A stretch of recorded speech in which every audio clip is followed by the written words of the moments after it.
Salut chers téléspectateurs, bienvenue dans ce nouveau numéro de Football Planète, votre rendez-vous hebdomadaire 100% football sur Africa News. C'est toujours avec le même plaisir que je vous retrouve pour partager ensemble votre passion, notre passion pour le plus beau des sports. Tout de suite, le sommaire. Des chocs et des derbies, ces équipes pour un seul vainqueur. Le CHAN 2018 est officiellement lancé. Première étape, le tirage au sort effectué vendredi à Rabat au Maroc. La composition des différents groupes à suivre dans cette émission. Autre compétition continentale, la Coupe de la CAF, le TP Mazembe qui dompte Super Sport United d'une courte avance en finale aller dimanche à Lubumbashi. 2-1, c'est le score final en faveur des Corbeaux, comme on les appelle. Les détails dans quelques instants.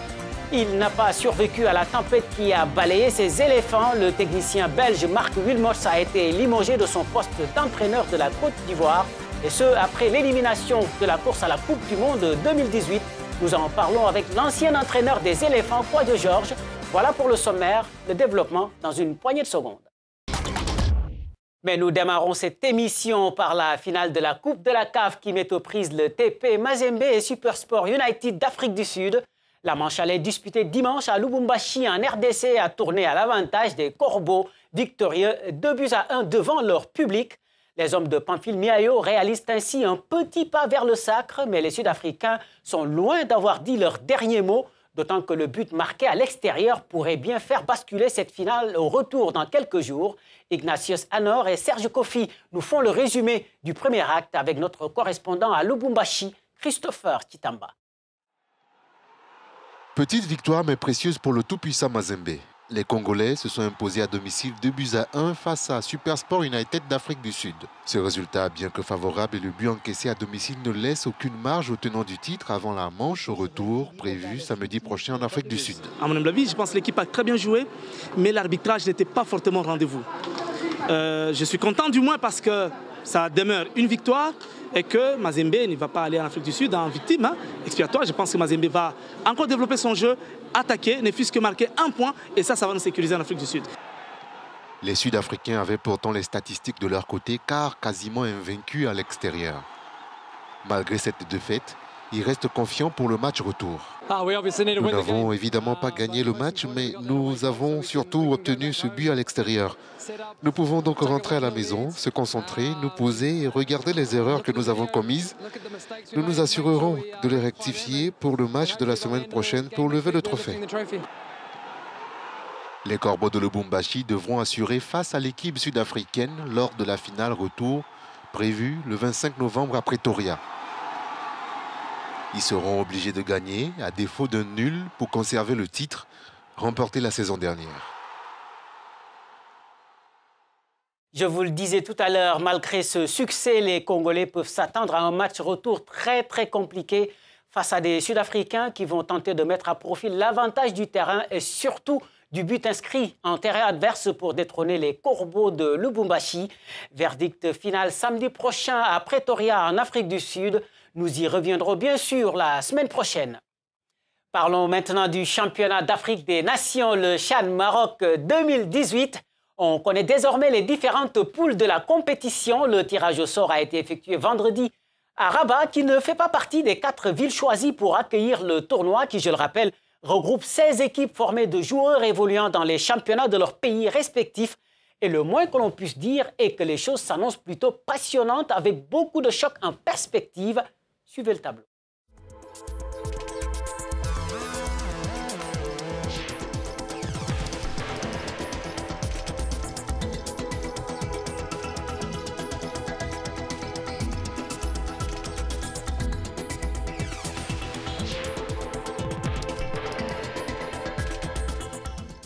Je rappelle que le CHAN aura lieu du 12 janvier au 4 février prochain.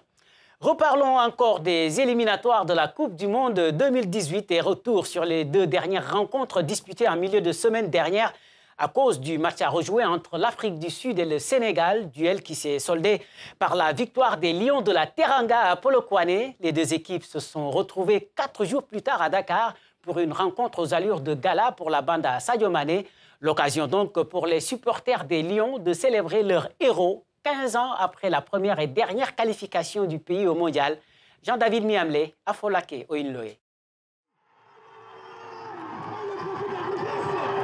Dès la fin du match remporté par les Lions de la Teranga par 2-1 face à l'Afrique du Sud, la place de l'Obélisque où des écrans géants diffusaient le match avait des allures de foire mondaine. Généralement, le Sénégal joue bien à l'extérieur. Mais ici au Sénégal, parfois ça pêchait, je ne sais pas pourquoi. Mais aujourd'hui, on a senti une équipe du Sénégal bien en place, une équipe du Sénégal qui a joué avec beaucoup de générosité, qui a cru. Oh, et la victoire aujourd'hui me donne une joie éperdue. C'est parce que le score d'aujourd'hui fait le bonheur de tous les Sénégalais. Je veux que les joueurs amènent la coupe. Seulement, Gana Gueye, je compte sur toi. Je t'aime très fort. Il faut m'amener la coupe, Gana Gueye. Ouais! Journaliste sportive Françoise Sec souhaite que le Sénégal fasse une belle prestation au prochain mondial en Russie. Donc, il n'y a pas de logique. Tout ce qu'on souhaite, c'est que nos joueurs soient au meilleur de leur forme pour pouvoir gagner ou alors faire match nul. En tout cas, aller le plus loin possible dans cette compétition. Les Lions du Sénégal qui ont décroché leur ticket pour la Coupe du Monde Russie 2018 seront à leur deuxième participation à une Coupe du Monde de football. Et puis sachez que dans l'autre match, le Burkina Faso a écrasé le Cap-Vert 4-0 à Ouagadougou. Une victoire pour l'honneur, au goût amer pour les étalons qui contestent toujours la décision de la FIFA de faire rejouer le match entre l'Afrique du Sud et le Sénégal. Le Sénégal qui, comme tous les autres représentants de l'Afrique en Russie, connaîtra ses adversaires au Mondial le 1er décembre prochain, jour retenu pour le tirage au sort dont voici les différents chapeaux.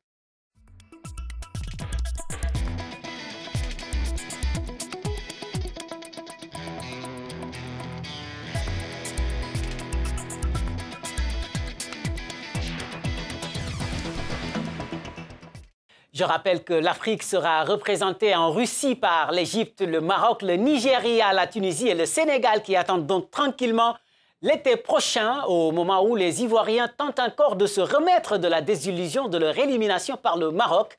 Un échec cuisant et fatal à l'entraîneur Marc Wilmots qui a été limogé mercredi. Et c'est la question que nous abordons aujourd'hui avec l'ancien entraîneur des éléphants, Kouadio Georges. Merci coach et bienvenue dans cette émission. Tout d'abord, comment avez-vous vécu la non-qualification de l'équipe, surtout au regard de ce groupe qui regorge quand même de joueurs de qualité?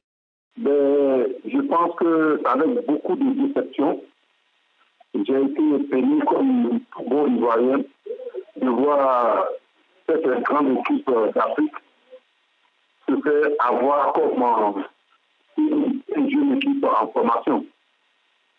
J'ai été terriblement aimé.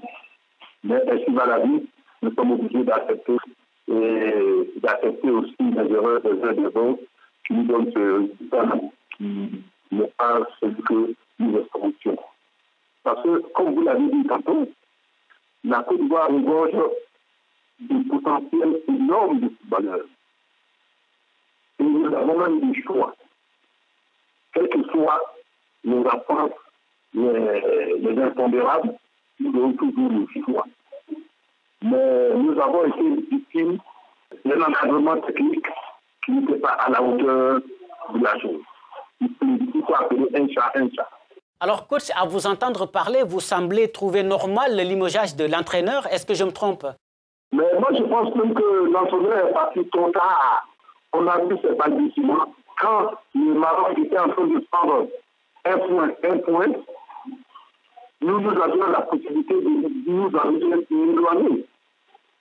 Et quand nous acceptions de faire ce match que nous avons fait contre le Gabon en Côte d'Ivoire, mais il va en dire qu'au niveau du coaching, au niveau de la prise en main, au niveau de la responsabilité du coach, je pense qu'il a été en deçà de ce qu'un entraîneur national peut être. Il a manqué de responsabilité, il a manqué de coaching, il a manqué même de connaissance même de l'Afrique.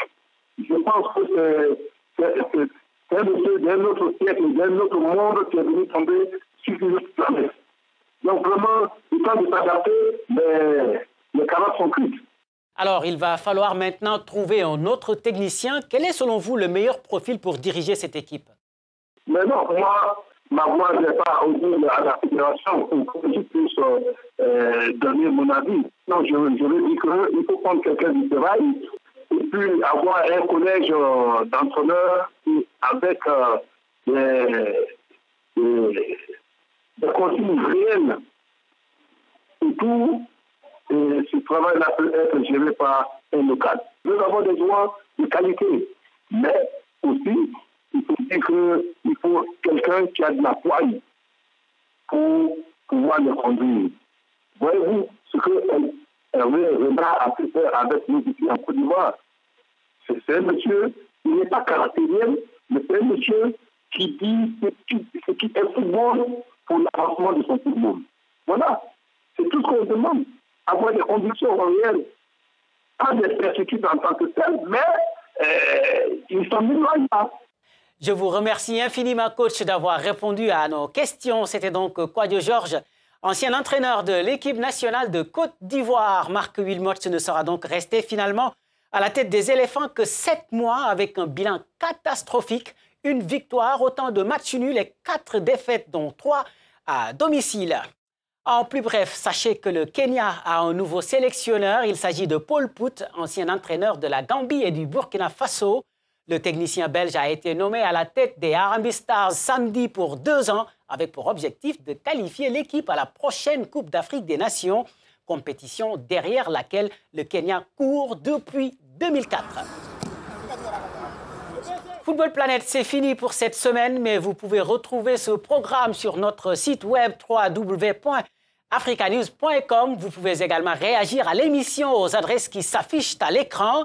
Victor Mussieu sera là la semaine prochaine, même heure, même chaîne, Africa News. Quant à moi, je vous dis à très bientôt. Merci et excellente semaine.